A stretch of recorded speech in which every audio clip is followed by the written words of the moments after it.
The ironic show clips में आपका स्वागत है। कम टाइम में ज़्यादा सीखना है तो तुरंत सब्सक्राइब कर लें। मैं बताता हूँ कि मैं व्हीलचेयर पे कैसे आया। सबसे जो मेन चीज़ है कि मैं व्हीलचेयर पे नहीं था पहले। हुँ, मैं जब पैदा हुआ था तो मेरे स्पाइन में एक ट्यूमर डिटेक्ट किया था डॉक्टर, और 3 महीने का होने पे मेरा वो एक मेजर ऑपरेशन हुआ, और उस ऑपरेशन के बाद 1 डेढ़ साल तक मैं जैसी ग्रोथ बॉडी की बढ़ने लगी जो आम बच्चों की होती है, उसके बाद मैं ठीक-ठाक चल लेता था। कोई सपोर्ट नहीं चाहिए होता था, आराम से स्कूल जाता था, सब चल ले फिर लेता था। 10-11 साल का जैसे-जैसे बॉडी ग्रोथ होने लगा, 10-11 साल में क्या हुआ कि मैं मतलब चलते-चलते गिर जाता था। बॉडी वो वेट ले नहीं पा रही थी, बैक इतना वेट ले नहीं पा रहा था, और वेट भी कुछ ज़्यादा नहीं था। लेकिन वो स्पाइन का कुछ ऐसा ऑपरेशन के टाइम, क्योंकि बच्चे की नर्व्स कितनी विज़िबल होगी, हुँ, और जब बड़े हो जाते हो तो नर्व वो बिल्कुल एक बॉल की तरह से पैक थी, जहाँ ऑपरेशन मेरा हुआ था। तो उस वजह से मेरे को परमानेंट पैरालिसिस हो गया, यहाँ से लेकर पूरा लोअर बॉडी तक हो गया। तो लोग जो मेरी उसके बाद की जो लाइफ थी 10-11 साल के बच्चे के बाद, जो उठा के बैठाना, कहीं वॉशरूम भी जाना है तो यही चीज़ है, और स्कूल भी जाना है तो मैं किसी को देखता था, वो मुझे आएगा बैठाएगा। मैं 6 घंटे जो हुँ, स्कूल में लगते थे, तो वहीं मैं बैठा रहता था, एक ही सीट पे बैठा रहता था।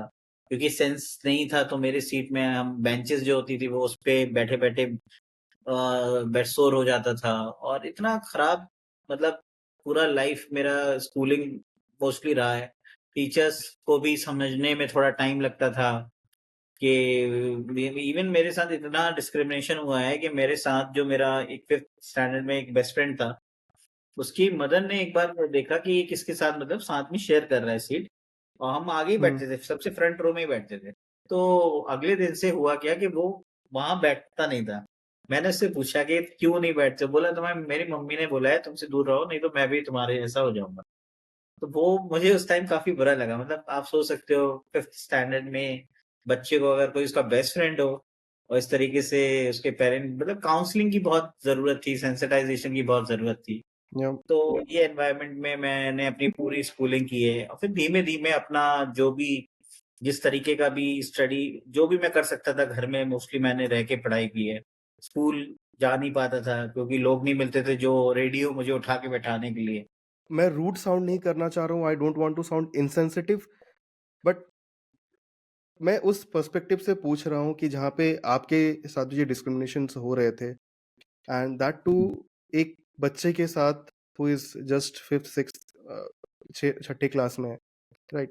हुँ, what does it do to your psyche? उस बच्चे के ऊपर क्या बीतती है जब उसका बेस्ट फ्रेंड उससे अलग बैठने लगता है? या फिर कोई उसको एक इक्वल की निगाह से नहीं देखता बल्कि एक हुँ, समवन भी करो, जो भी आपके पास आएगा या तो आपको एक सपोर्ट की नज़र से मतलब आपको हमदर्दी से देखेगा, एक हुँ। पिटीनेस के भाव से। Please don't take me wrong, I am trying to ना, ना, ना, ना। Bring out your point of view ताकि वो बाकियों को हेल्प कर सके, हाँ, राइट? हाँ। तो क्या बीतती है और आप उस चीज़ से कैसे बाहर आए? देखिए जो एक्सपीरियंस मैंने किया है, क्योंकि 5th क्लास में अब होता क्या था, मैं ये घर में नहीं बताता था चीज़ें। हुँ, क्योंकि मुझे इतना खराब लगता था, मैंने कहा मैं अपने घर में बताऊँगा, मेरे मदर जो इतने राइट, टाइम से इतना सब मुझे मतलब हेल्प कर रही हैं, समझा रही हैं, स्कूल भेजने के लिए मोटिवेट करती हैं, तो उनको भी खराब लगेगा। ऑलरेडी सोसाइटी में रिलेटिव्स के थ्रू बहुत सारे ताने मिलते ही थे हुँ, कि ये बच्चा ऐसा है, इसकी रिस्पॉन्सिबिलिटी काफ़ी है। तो मैं अपने आप ही अंदर सोचता रहता था, स्कूल जाता था, कोई मतलब ऐसा कुछ खराब मुझे मैं अपने आप में करता नहीं था। होता क्या था, खराब तब हुआ जब मैं आपसे शेयर करता हूँ कि मेरे एक टीचर ने मुझे एक बार मेरे पैरों पे स्टिक से मारा। उस दिन मुझे काफ़ी खराब लगा। उनको जानते हुए कि इसकी बॉडी में पैरालिसिस है और ये नी तक पूरा बिलो वेस्ट कुछ सेंस नहीं होगा। तो बस अपनी एक किसी बात पे उन्होंने सारे टीचर्स को बुला लिया क्लास में, और वो प्रिंसिपल थे शायद उस टाइम पे, और उन्होंने पूछा इसका रिज़ल्ट कैसा आता है? सबने बोला सर अच्छा आता है, हमारे में तो अच्छा करता है। तो वो उनको लगा कि मैं शायद अच्छा नहीं कर पा रहा हूँ उनके सब्जेक्ट में जो भी है, तो उन्होंने हुँ, स्टिक से मुझे पैरों में मारना शुरू कर दिया। तब मुझे उस दिन काफ़ी खराब लगा, मैं घर आया, मैंने ब्रूटल है। अपने मम्मी-पापा को नहीं बताया, और मैं रोया, काफ़ी रोया, तो मैंने ना स्कूल जाना कम कर दिया। मैं फिर बहाना करता था, नहीं मैं नहीं जाऊँगा, आज मेरी तबीयत ठीक नहीं है, मुझे सही नहीं लग रहा। तो मैंने नंबर ऑफ डेज़ जो मुझे एन्जॉय मुझे लगता था नहीं स्कूल जाऊँगा मैं, वो मैंने कम कर दिया। हुआ उससे ये कि मैं इतना ज़्यादा अपने आप में रह गया कि मैं लोगों से आँख नज़रें नहीं मिला पाता था। जब लोग मुझसे घर में भी बात करते थे, तो मैं इधर-उधर ज़्यादा देखता था, सामने बात हुँ, नहीं कर पाता था, अपने घर में लोगों से घुल-मिल नहीं पाता था। तो धीमे-धीमे वो चीज़ भी निकली और मैंने ना टाइम दिया है अपनी चीज़ों को, जो-जो चीज़ें मेरे साथ हुई हैं, मैंने एकदम से उससे मैं हट के परेशान नहीं हुआ। मैं हाँ, थोड़ा खराब लगता है, वो किसी को भी नहीं लगेगा, क्योंकि उस पॉइंट पे आप समझना चाहते हो कि ये क्यों आपके साथ हुआ, आपको लोगों ने ऐसा बोला क्यों? और फिर जब आप धीमे-धीमे उस प्रोसेस से निकलते हो और आपको आगे बढ़ना होता है, तो वो चीज़ें छोड़नी पड़ती है क्योंकि मेरा एक बिलीव है हमेशा कि आज भी अगर मुझे कोई किसी चीज़ में डिस्क्रिमिनेशन मुझे मिलता है, तो मैं क्यों ना कुछ ऐसा काम करूँ कि वो डिस्क्रिमिनेशन ब्लेसिंग में बदल जाए। और क्यों ना वही ओके। डिस्क्रिमिनेशन देने वाला भी एप्रिसिएशन के फॉर्म में मुझसे मिले आगे जाके। तो अगर मैं उस तरीके से सोचूँगा तब तो मैं आगे जा पाऊँगा।